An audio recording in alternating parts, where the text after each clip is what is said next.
Naturally, pag mali yung grid coordinates na sinabit, siyempre, lolobo yung ghost projects. Kasi pag pinuntahan yung grid coordinates na mali, wala makikitang project, ire-report na ghost. Hindi ba? Yes, Mr. Chair. And So, yun po- yung credibility ng sumbong sa Pangulo website will suffer. Ang tanong ko is, yung nag-random sampling lang kayo, di ba?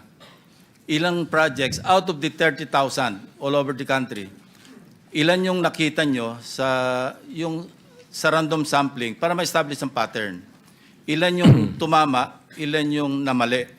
This is important Yes, kasi kung ang percentage ng mali na-overcome o na-overwhelm yung tama, may pattern yon. Pero kung halimbawang sa 10 na random sampling ninyo, isa o dalawa lang yung mali, then there's no pattern. Maybe inadvertent yung omission. Yes, sir. To me, as an investigator, Yes, that's sir. important. So, anong percentage ng mali against the tama? Yung meron pong slide tayo if we move forward po. Ito pong answer din si Senate President. Ito pong MIPS coordinate, MIPS start coordinate. Ito po ang naisumite sa PMS at nailagay po sa sumbong sa Pangulo. And the only reason po kung bakit 337 projects lang po ang sample natin is because ito po yung actual na napuntahan po nung ating technical ng mga engineers po natin. And nireport po nila, na-assess nila na talagang na-assess po nila. So if we, ano po ba out of 337 ang more than 50 meters away, 291 po. Yung less than 50 is 46 out of the 337 sample projects. Thank you. Now, we go to the motive. If true na deliberate ito, anong possible na motive for deliberately maliin yung pag-submit ng mga grid coordinates? Naturally, pag mali yung grid coordinates na sinabit, siyempre, lolobo yung ghost projects. Kasi pag pinuntahan yung grid coordinates na mali, wala makikitang project, ire-report na ghost. Hindi ba? Yes, Mr. Chair. And So, yun po- yung credibility ng sumbong sa Pangulo website will suffer. Kasi kung napakaraming mali do sa grid coordinates, ni-report na may ghost flood control projects, hindi naman pala. You see my point? Yes, Your Honor. And totoo po yun. Kasi yun po ang nangyari dito sa initial field validation natin. Out of the supposedly 421 na trimmed down to 416, ito po ay initially pinuntahan na po ng, ng AFP-PNP, ng DepDev, at chinek po nila. Dahil wala sila pong nakita, dahil mali po yung coordinates, nireport po nila as non-existent. And I think this is substantial enough.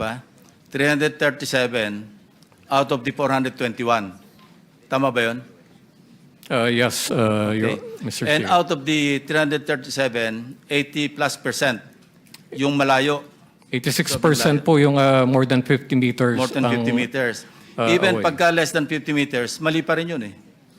Maglakad ka ng from here to 50 meters from here, medyo malayo pa rin yun. Hindi pa rin makikita yung tunay na ghost project at saka yung compared to the accomplished or completed projects, yung meron. Yes, Mr. Chair. Kasi marami pong factors pag nasa baba na. Meron pong mga lugar, medyo masukal na yan. And kung talagang mag-deviate ka lang by a few so many meters, hindi mo talaga po makikita. Now, next question. Who signed the submission ng mga grid coordinates sa PMS? Mr. Chair, we were trying to to backtrack yung official communication to PMS, and unfortunately po hindi namin makita. Pero Dalawa kasi ang punto rito, yung nag-submit, nag-sign, at saka yung nag-prepare. Under Secretary Bernardo, you were USEC for operations. Can you contribute to the discussion? Kung ano yung flow? Kindly walk us through. I'm sure present ka nung dinidiscuss ito, hindi ba? Mr. Chair, nung pong submission na yan, I was on leave na po. But I know something about it. Mr. Chair, I think before the submission to the PMS, they were collecting data from the district engineers and from the regional directors.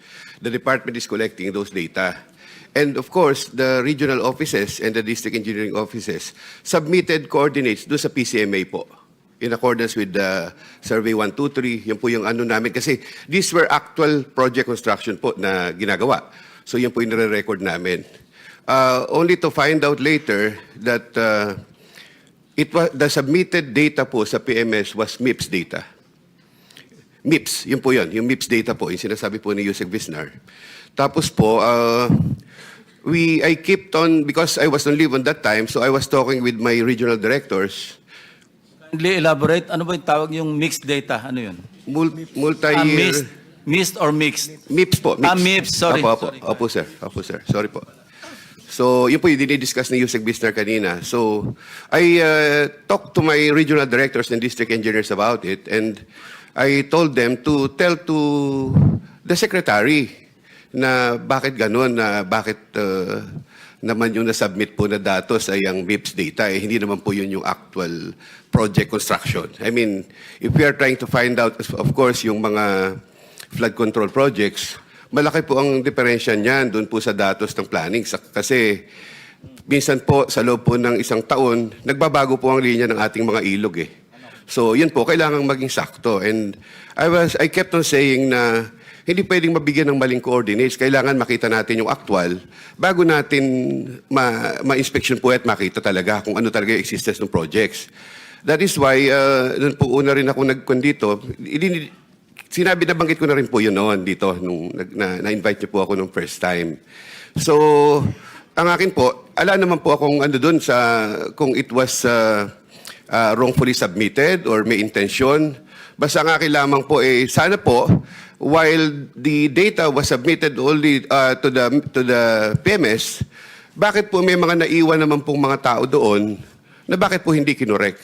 During the time ay pinasabihan ko po na yung po actually, meron pa po mga tao ngayon na nandoon, including the QAU, who were, I think some of those QAU members were also contributors to the inspection. I mean, sila rin po nag-verify noon eh. Bakit di po nila sinabi na mali po yung ano? Dahil ang nabigay pong data doon sa nag-inspection, MIPS data rin po. Nung una po na, I think nung naggawa po si Secretary Manny Bonoan ng mga mag-inspection, ang nagbigay po ng data from planning, yung pong MIPS data rin po ang binigay. So sabi ko, talagang maraming makikitang ghost projects dito at hindi ma-verify talaga yung actual project na nagawa po. Yun po, Mr. Chair.